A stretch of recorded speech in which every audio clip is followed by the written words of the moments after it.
Hello, guests and ghouls, and welcome to Quest Friends Hereafter, an improvised fiction podcast using the Under the Neighborhood role-playing system. I am Kyle, he, him, and today my four best friends and I are going to tell you a story about what the hell you're listening to, what this podcast even is. So before we get started on introducing all of ourselves, if you are an existing fan of Quest Friends, or you just want to jump on to our brand new story, you can move straight on to, assuming it's released already, Episode 1, An Oasis of Ghosts. However, if you're new either to us or to actual play podcasts in general, or you just want a little more information about what's going on before actually getting into the story, you want to dip your toes in a little bit, this is a great episode to listen to. What we'll be going over specifically: 1. Who are you people? 2. What's a podcast? 3.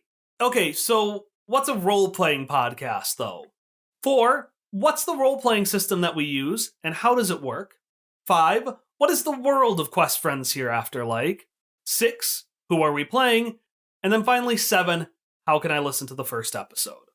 To listen to these options again, press 0.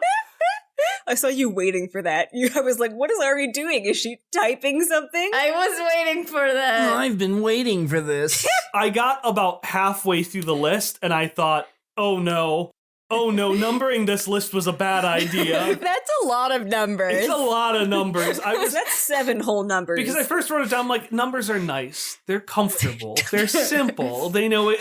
The audience knows exactly what they're in for. In addition, we'll have in the description timestamps for when each of these things start. So if you want to just jump straight into what our system is or what our world is, you can do that.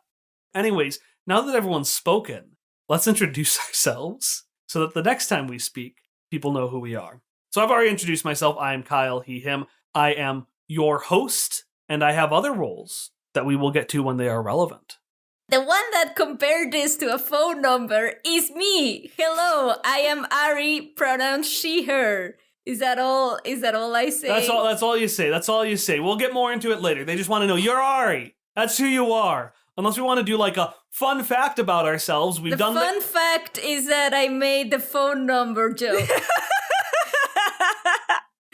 Well, that's it. Everyone's got to tell a fun fact now. Hope you're ready to be back at college. A phone fact. A phone fact about yourself. A fact about you and phones. No. I'm Emily, and my pronouns are they, she. And my phone fact is that I sound like Hallie, but I'm not her. Hi, I'm Tom. My pronouns are he and him. A fun and or phone fact about me is I'm dead inside. And I work on phones in my real life. Alternatively, I have a podcast. This is not new information for you, but I like using it as a fun fact in terrible work icebreakers, and then not explain to them what the podcast is. You're probably talking about like crimes or something. That's what I hear all podcasts discuss crimes. Yeah, they ask, what do you talk about? And I'm like, it's more like a story. My own family doesn't understand it. You ever heard of D&D? It's really hard to explain it. That's why we're doing it in this episode. So, Hallie, who are you? Oh, I didn't go. Hi, I'm Hallie. My pronouns are she, her. And a phone fact about me is that every single time I leave my house to go drive somewhere that I've never been to before, instead of opening Google Maps, I open Google Drive every single time. I have moved the apps far apart from each other. This has not helped. I always think I'm driving. I need to open Drive. That's what the map will take me. That's what the Google wants. It's not what the Google wants. It upsets me more and more each time. All right, so you've got an idea of who we are. What's a podcast? If you are listening to us, you might have an idea of what a podcast is, or you may have just had a friend send this to you. You may have heard the trailer and said, I'm going to go on to questfriendspodcast.com. That's what the trailer told me to do. So what a podcast is essentially a group of people, or one person, any amount of people equal to or more than one, sitting or standing or laying and speaking into a microphone. Brilliant. To me, it's like modern radio, but you get to pick what programs you want to listen to, and you don't have to go through all of those weird ads. Usually, at least not for us. I actually really like that way of thinking. It's a lot like how with standard television, you turn on the TV at some time, and whatever's on the station at that time is what you're listening to. Whereas if you go onto YouTube or Netflix or Hulu or something like that, you get to watch the episodes whenever you want. Podcasts are the same idea, but with radios, where in the radio, you turn it on and it does whatever. With a podcast, you open up a specific app on your phone or our website. So if you have like an iPhone, you have Apple Podcasts. You type in the name of the thing you want to listen to, you click an episode, and the episode plays. And a lot of podcasts actually are a lot like talk radio. Many of them just feature people discussing things. Earlier, I made a joke, for example, about how every podcast is people talking about crimes, and that's because one of the most popular genres of podcasts is people just sitting around talking about crimes. We don't do that here, though. We commit crimes here. I was also going to say that. So what we are is we are an actual play or role-playing or fiction podcast. You know those old-fashioned radio plays? That's what this is. It is a story being told in a podcast form. So essentially, everyone else here is playing a character, one of our protagonists, one of our heroes, and then I am playing everyone else. An example for this could be, let's say you're listening to a version of Star Wars, and you have one person playing Luke, one person playing Leia, one person playing Han, and then one person playing Chewie. Sure. And then the other person plays everything else. They describe what the Empire is doing. They play Darth Vader. They play Luke's aunt and uncle. They play the Jawas. They play C-3PO. That's why I didn't give everyone else C-3PO. I like C-3PO. I get to keep him. He is mine. I already sort of played C-3PO before. He's mine. Okay. I claim him. I wanted R2-D2. I want to be an Elthorian. You also already sort of played... I did already kind of play R2-D2. Never mind, I'm satisfied. So that's essentially how it works. Everyone else is called a player because they play a specific part of the role, a player or a PC, player character, and I play the game master or GM. And anyone I control is a non-player character because they're not played by a player. So for example, in the scenario we talked about, if Ari is C-3PO, that's a PC. If Hallie is R2-D2, R2-D2 is a PC. If I play Darth Vader, because I usually play the villains, that is an NPC. And the way it works is we both speak in and out of character to describe a story. So for example, I'm actually going to put a clip in right here from our first season where Hallie's character, a PC, is trying to describe herself getting an NPC off of a sinking ship. And you hear, ah!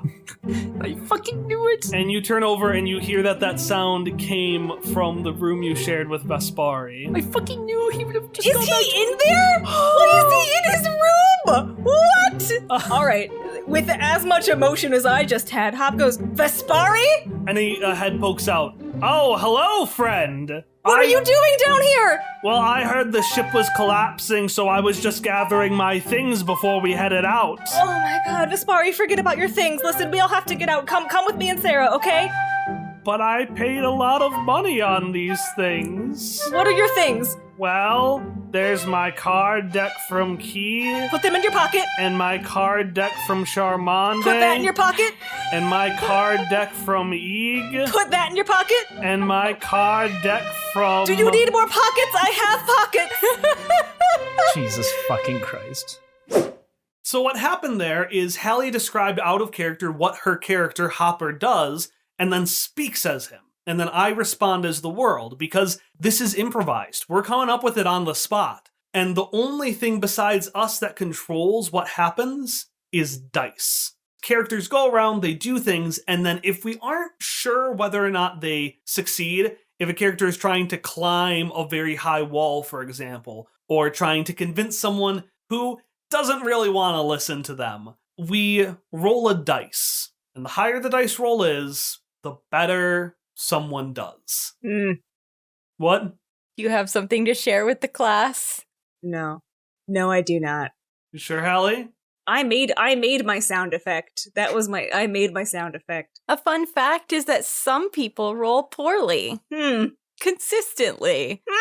Wow. Dice are cursed. That's also unrelated for this, but the dice favor some of us more than the others. Oh man, you want to get real supernatural? Just take a look at my dice. That's all you gotta do. Anyways, there's more information to the dice rolls beyond that. If that's all you know, that we're making stuff up and high rolls are good, you'll be fine. But if you want to know about our system, I spent a lot of time on it because we are playing a brand new system called Under the Neighborhood by Kyle Decker. That's me. I made this. Specifically, actually, for this podcast. Under the Neighborhood is a role-playing system that's kind of a fusion between Cypher System, which is the system that we used for our previous season, our previous story, and Powered by the Apocalypse, which is a vague category of role-playing games that often share certain systems, but don't have to. Essentially, if you call yourself Powered by the Apocalypse, you're Powered by the Apocalypse.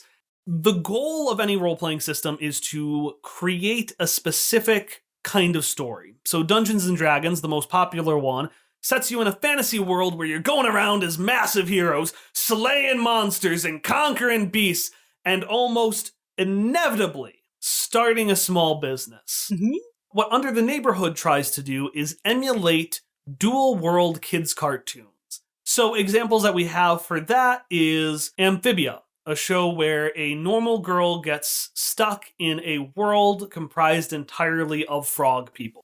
We have The Owl House, the story of another teenage girl who ends up in the Boiling Isles, a weird, dark fantasy realm full of bizarre creatures and magic that comes from magic sacks. Or Gravity Falls, a show about cryptids living in the woods around a small town. There are a whole bunch of other examples we could come up with. Star vs. the Forces of Evil is one. DuckTales has the adventure component but doesn't have a dual world in it. A lot of Disney stuff. We're not a Disney show. We're independent. We're not affiliated with Disney in any way.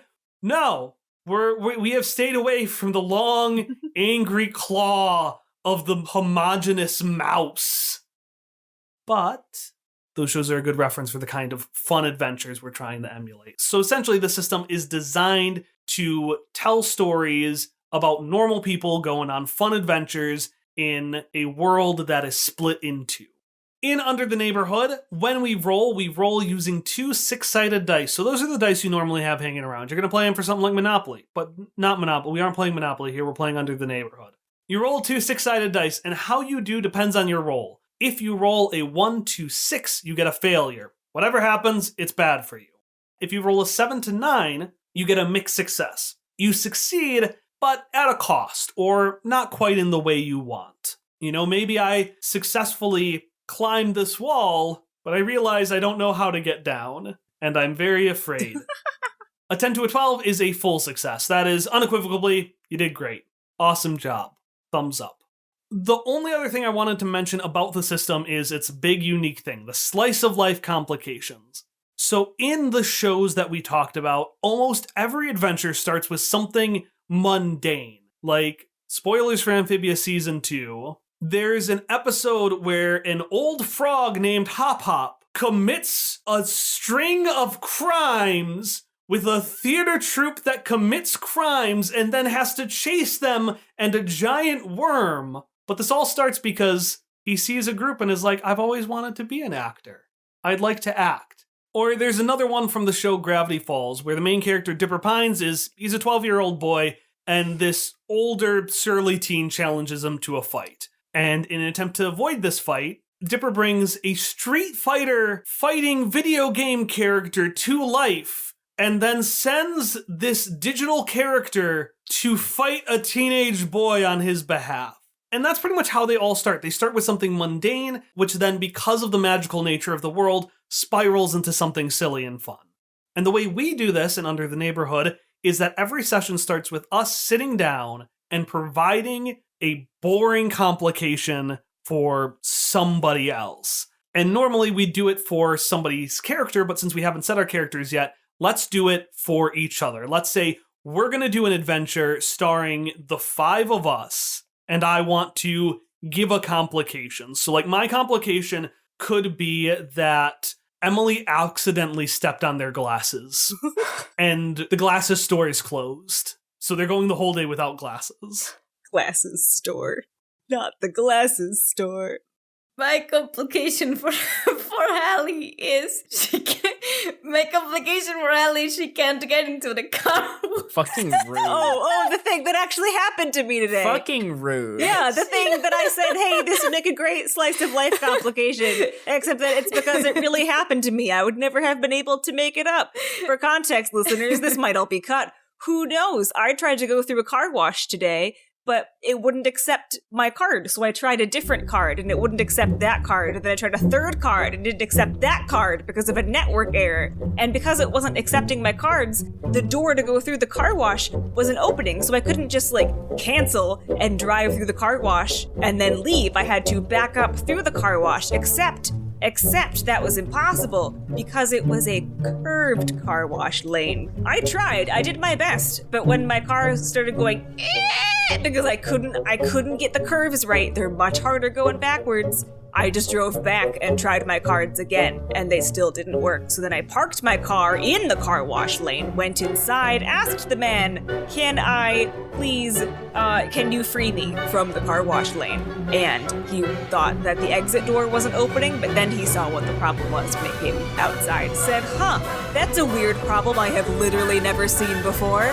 When my cards wouldn't be accepted, then I had to go back in, wait for another man to buy chips and soda, and then charge the car wash to the cash register, get a code, and then could I use it to go through the car wash. The entire car wash process took me 23 minutes.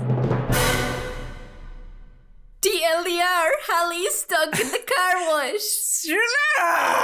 So everyone would suggest a slice of life complication, and after all those, we would choose which one was our favorite. Which out of this group, I think we would pick the car wash, probably. Probably. Rude. And then we would take that, and that would be a core part of our story. And what we would do is then we would add our magical world on top of that and just have fun. In this case, Hallie's character got stuck in the car wash. But oh no, let's say we're playing Amphibia. The game we're playing is about a frog world. So instead of being in the car wash, Hallie's snail is stuck in the hop wash, which is the name of their version of the car wash in the frog world. Please, don't make me stuck in the hop wash. Why would you do this? And instead of being like something that spreads water, I don't know, it's like an angry stork that shoots water out of its gullet.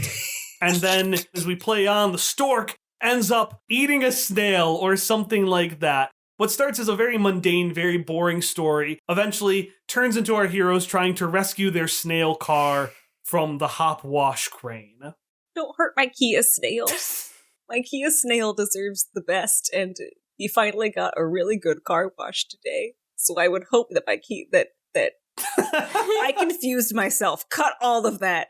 So yeah, once we start with our slice of life complication, which one is our favorite, and we layer our fantasy world on top of it, we then do that improvised back and forth. Everyone describing what they do, I describe the world, and then we roll when we aren't sure what would happen if someone tries something that wouldn't clearly succeed or clearly fail.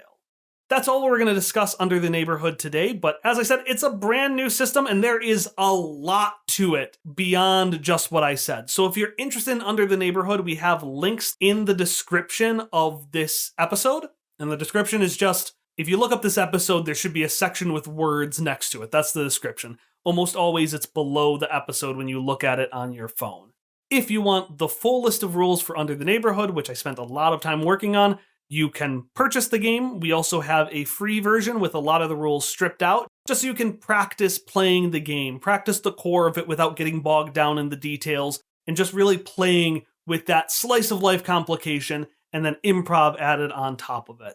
And that free version, as well as the paid version, will include information about our world of Hereafter. Because at long last, we're finally here. If you're someone who already knew how a role-playing system worked, someone who didn't sweat the details of Under the Neighborhood, and someone who already knew what a podcast was, we finally hit it. The section full of new information for you. Quest Friends Hereafter. has nothing to do with our previous season. Our previous season was the sci-fi world. We're not that. We are in the modern day, more or less. Is it 2022 in the world of our game? Probably, but it's Ghost 2022. Because in the world of Quest Friends Hereafter, the world has been split into the realms of the living and the dead. The way the world of Quest Friends Hereafter works is you start here. The here is the realm of the living. It's where living people live. It's where we are right now. This is our mundane world. It looks pretty much the same as our world does, but with some changes, because ghosts exist. And that would change things. I mean, ghosts might exist in this world too, but like everyone knows that ghosts. What is our We Love Ghosts chant, Hallie? Remember when we did our stream where we were like, oh, thanks everyone for listening to season 1. Here's season 2. We love ghosts! And we bothered all of Tom's neighbors, or Tom was at least worried about that. Okay, fine. Here's our chant of us mentioning this during our season finale from last season.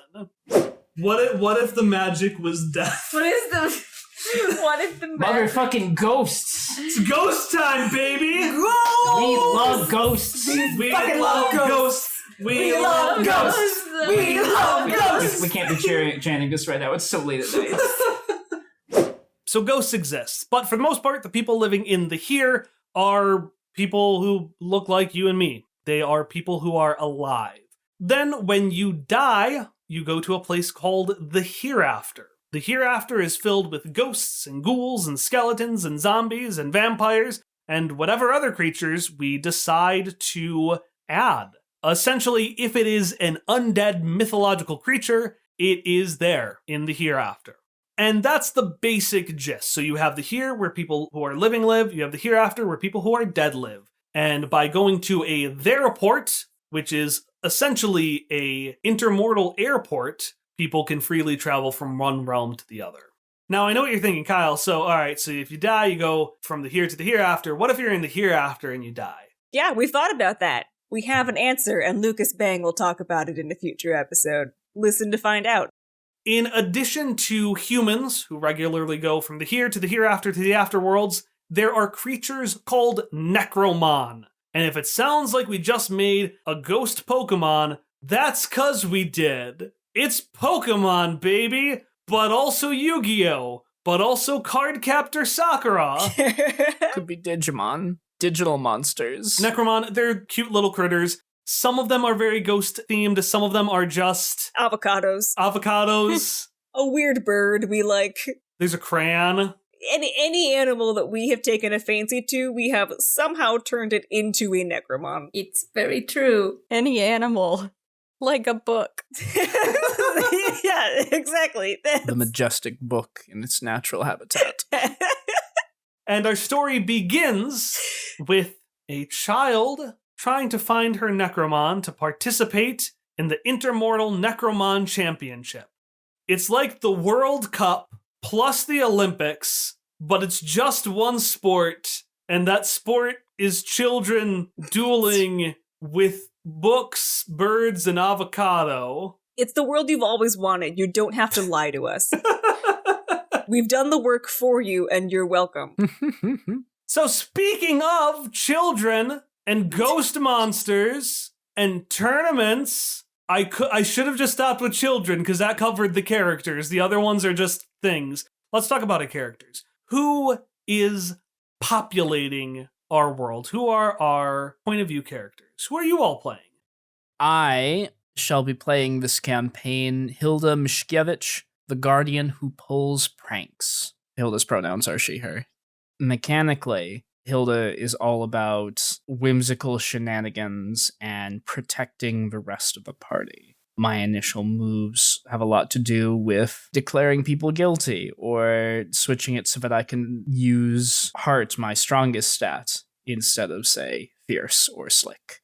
Character-wise, Hilda is, I don't want to say a protagonist because I desperately don't want that, but like, Hilda is kind of like the kid who has entered into a strange new world in one of the example shows we compared this to, with like some small twists. But she is suddenly involved in much bigger adventures and is trying to figure out what she wants to do with her life.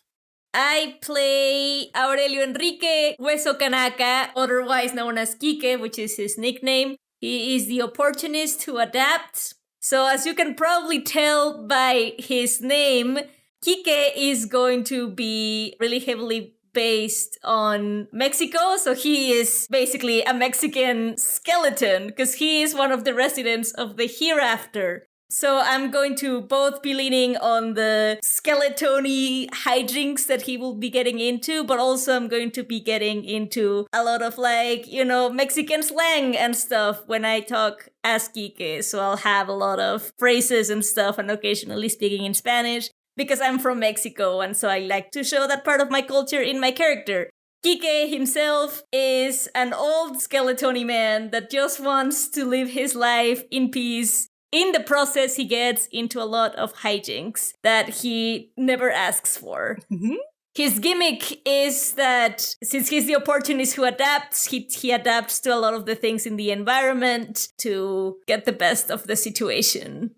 I am playing Sparky Malarkey, she, her, the intuition who investigates. Sparky Malarkey, contrary to what you would believe, has not hit her golden age yet. That is in the future. At some point, I'm lying. It's not. It's in the past. Sparky Malarkey was an intrepid teenage reporter with her own little squad of mystery-solving friends, a la Scooby-Doo. They were called Pickle, the Private Investigators Limited Corporation. Is that what it was? Where's the... I made this, but I forget it every single time I say it. That doesn't even spell pickle. Wait, Private Investigators Corporations Limited? I know it's like PICL something. Private Investigators Corporation Limited Enterprises. Corporate Limited Enterprises. Okay, there's an E on the end that I forgot about it. So Pickle, she was part of Pickle. She's the only thing keeping Pickle going out there alone in her van in the junkyard. You know, she's gonna find the truth and she's gonna spread it to the people and it's gonna be awesome. She investigates, as her character summary implies. She's also the intuition because she has a good intuition. Actually, her summary is very self-explanatory, so I don't know that I need to do that. Sparky Malarkey, ace reporter. Peaked in high school. No. I'm playing the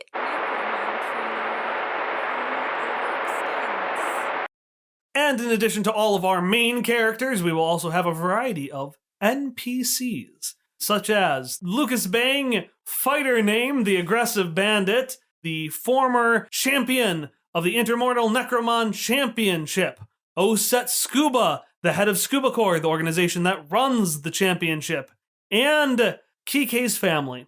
But not all of them, because I can't do that many voices. But just know that he has a lot of family around. They're just every corner. You lift up a map, one of Kike's family is there. He has a lot of family. And yeah, that is a very brief summary of what our show is, what we're doing. A quick couple of things about the next episodes coming up. Next week on Monday, we're going to have All About Necromon featuring James D'Amato from the One Shot Podcast Network and the author of the Ultimate RPG Game Master's World Building Guide. This session was recorded actually a long time ago, right after we finished the previous campaign, where we sat down with James and we hashed out some of the details about not only Necromon, but about the first adventure our characters are going to go on.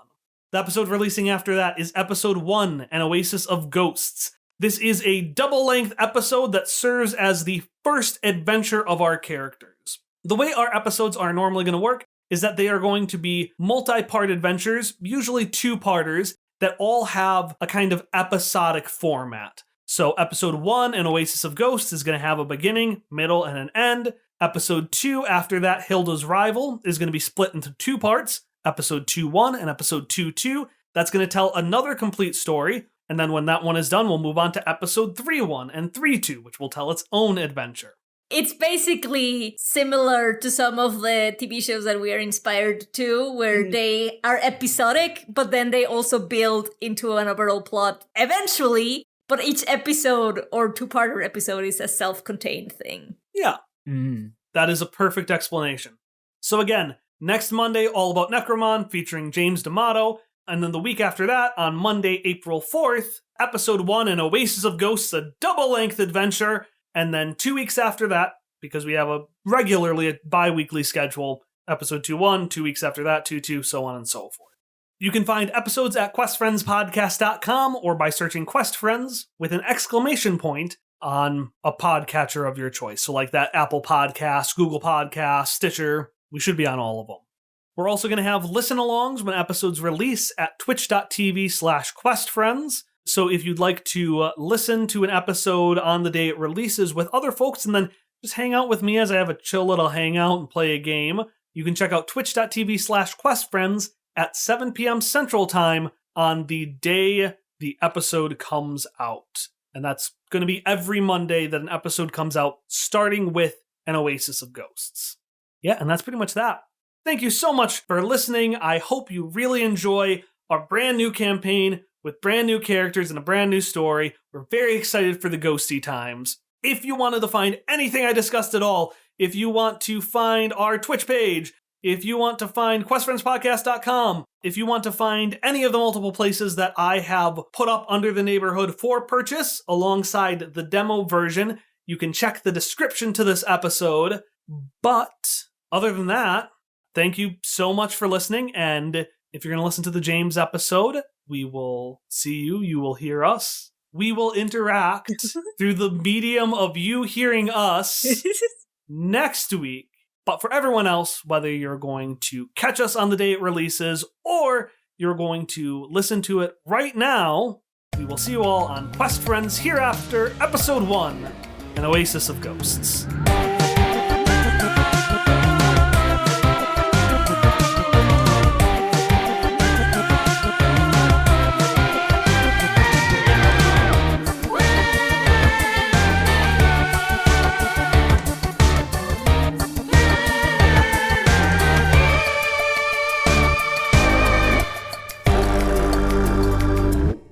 I'm not even going to have anyone suggest that. I think I'm just going to have Hallie do her rant and move on from there, if that's all right with everyone else. That's fine. Sounds good. I was just going to chime in. Hallie's coffee pot is broken, and she can't make any coffee. I almost said that. Just to, keep the meme alive. In the future, viewers, you'll understand that. I have one for Kyle, and it's that the grocery store only has applesauce with the sugar added. Hallie picked a pepper that was the spicy one instead. Oh no, I did that. I thought it was a banana pepper, and it was a Hungarian wax pepper, and it hurt a lot when I ate it, thinking that it was a banana pepper. Necromon, which were the dead Pokemon that you talked about earlier. For spirit Pokemon. Are they dead if they originated in the world of the dead? What happens to a dead Necromon? We're not going to answer that question. I don't want to go there. They don't die. I don't want to think about it. I'm imagining Ari, like in one of those formal interviews, like, all right, Miss Pinovatina, please tell us, what was your inspiration for Kike?